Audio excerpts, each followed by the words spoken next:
Hola, buenos días. Hoy vamos a hablar de un tema que a mí me parece también súper bonito e importante, ¿vale? De endocrinología, que es el metabolismo del calcio, el metabolismo del fosfato, la vitamina D y la glándula parotiroides o paratiroides que va a segregar la hormona paratiroidea, ¿vale? O PTH. A ver, lo primero hay que decir que tanto el calcio como el fósforo son súper importantes en el organismo y van a realizar numerosas funciones. La principal, ¿cuál sería? Que forman parte del esqueleto.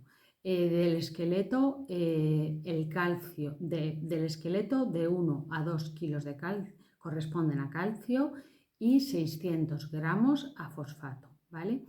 Además, forman parte de muchos cofactores enzimáticos. Además, el calcio regula muchos procesos intracelulares. Además, el fosfato forma parte del ADN y del ARN, también es una fuente de energía en forma de ATP y, por supuesto, el calcio, como todos sabéis, interviene en el proceso de contracción y excitabilidad muscular, ¿vale? Todo este proceso de metabolismo del calcio y del fósforo comprende 3 órganos, que son el riñón, el intestino y el hueso, ¿vale? Y este proceso está de absorción, de resorción y demás, bueno, este proceso de metabolismo de calcio y de fósforo en él interviene, no está regulado por la vitamina D, por la hormona paratiroidea y en menor medida por la calcitonina, que es antagonista de la hormona paratiroidea, ¿vale? ¿Qué es lo primero de lo que vamos a hablar? Lo primero de lo que vamos a hablar es de la vitamina D. Seguramente conocéis a personas que pasada una determinada edad toman vitamina D, ¿vale? Es súper común. Yo misma, por ejemplo, mi madre, mi hermana, tomamos todos vitamina D, ¿vale? La vitamina D es una hormona que se sintetiza de dos formas. Se sintetiza en la piel, a través de la piel, por los rayos ultravioleta del sol y se obtiene también a través de la dieta, ¿vale? A través principalmente o bien de los vegetales o de los lácteos y el pescado azul. De los vegetales es la vitamina D2, que se denomina ergocalciferol. Y de los lácteos y del pescado es la vitamina D3, que se denomina colecalciferol, ¿vale? Pero ¿qué hay que decir de la vitamina D? Importante, que la vitamina D se absorbe, ¿vale? Pasa a sangre, se une a proteínas y queda libre solo un 0,03%, ¿vale? Esta vitamina D que queda libre tiene que sufrir unos procesos de activación hepática y de activación renal para transformarse en su forma activa, ¿vale? Esto es súper importante. Primero hay un proceso de activación hepática en el hígado que a través de una enzima que es la 25-hidroxilasa da lugar a la 25-hidroxivitamina D. Y luego posteriormente pasa a sangre y pasa a riñón. Y en el riñón sufre otro segundo proceso de activación, en este caso renal, por medio de una hidroxilasa y da lugar a la 1,25 dihidroxivitamina D, ¿vale? Que será la forma activa, ¿vale? Repito, la forma activa es la 1,25 dihidroxivitamina D, que se denomina también calcitriol, ¿vale? ¿Cuáles son las funciones de la vitamina D? Las funciones de la vitamina D van a ser primero, absorción intestinal de la vitamina D, ¿vale? Como se absorbe más calcio en el intestino, va a aumentar la calcemia y se va a producir una mayor absorción de calcio por el hueso. A la vez aumenta también la absorción renal de calcio. Y por último, inhibe a la hormona paratiroidea, ¿vale? Esas serían las 4 funciones principales de la vitamina D. Bueno, luego pasamos, siempre voy a hablar poquito, no extenderme mucho para que sea más didáctico. Luego, la hormona PTH. ¿Qué es la hormona PTH? La hormona PTH es una hormona segregada por las glándulas paratiroideas, cuya función es evitar las posibles hipocalcemias que puedan existir en situaciones de deficiencia de vitamina D, ¿vale? Por lo tanto, la PTH es inhibida por la propia vitamina D en un proceso de retroalimentación negativa, ¿vale? Hemos dicho, por lo tanto, que la PTH es una hormona que lo que va a tratar es de evitar las posibles hipocalcemias que existan cuando no hay suficiente vitamina D, ¿vale? A ver, es segregada por la glándula paratiroideas, que son 4. Circula por la sangre y se une a 2 tipos de receptores. Receptores tipo 1 que se encuentran en el hueso y en el riñón y receptores tipo 2 que se encuentran en el páncreas, en la placenta y en el sistema nervioso central, ¿vale? Una vez que llega a hueso y que llega a riñón, ¿cuál van a ser sus funciones? Primero, aumenta la absorción renal de calcio, pero sin embargo va a disminuir la reabsorción renal de fosfato, es decir, favorece la eliminación de fosfato, lo cual va a resultar beneficioso. ¿Por qué? Porque no se va a unir o no se va a quelar al calcio libre y de esta manera vamos a tener más calcio libre en circulación. No he dicho antes que el calcio, una vez que se encuentra en sangre, se encuentra de 3 maneras distintas. El 50% del calcio se encuentra como calcio iónico libre, ¿vale? Como calcio 2+, que es el que va a tener función o actividad biológica. Luego, un 40% se encuentra unido a proteínas plasmáticas como son la albúmina y las inmunoglobulinas, y un 10% es el que aparece unido a aniones. Por eso digo que cuando disminuye la resorción renal de fosfato, aumenta la excreción renal de fosfato, hay una hipofosfatemia y esto hace que no se una al calcio libre, ¿vale? Luego, otra de las funciones de la hormona paratiroidea es que va a estimular a la 1-hidroxilasa del riñón, con lo cual se va a formar más 1,25 de hidroxivitamina D y se va a producir una mayor absorción intestinal de calcio. Pero, sin embargo, otra de las cosas que tiene es que aumenta el proceso de resorción de calcio y de fosfato en hueso, es decir, favorece que salga el calcio y el hueso, el calcio y el fosfato del hueso, ¿vale? Luego, ¿qué más tenemos? A ver, las causas de hipercalcemia. Las causas de hipercalcemia en el paciente hospitalizado, la más frecuente es tumores, ¿vale? O cánceres. Y en en pacientes ambulatorios, la causa más común de hipercalcemia es el hiperparatiroidismo primario, ¿vale? Antes de nada, también decir que ante una hipercalcemia, lo primero que hay que hacer, como si este calcio he dicho que se une a proteínas plasmáticas, existe una fórmula, que no os la voy a decir, en la que se corrige la concentración de calcio por la concentración de albúmina plasmática.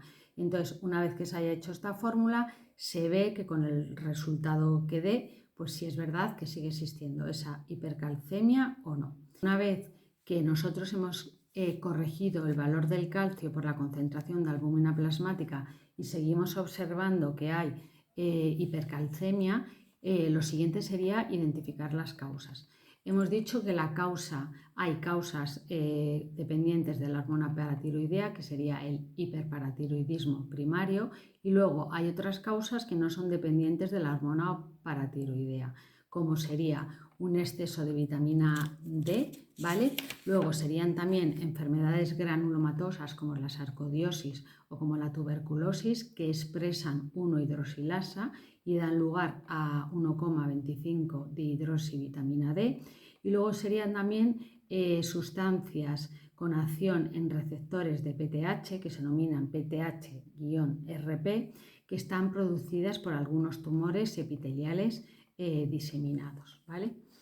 Pero aquí donde yo voy a poner más énfasis es en el hipertiroidismo primario, ¿vale? Lo primero de todo también decir cuáles serían los síntomas de una hipercalcemia, ¿vale?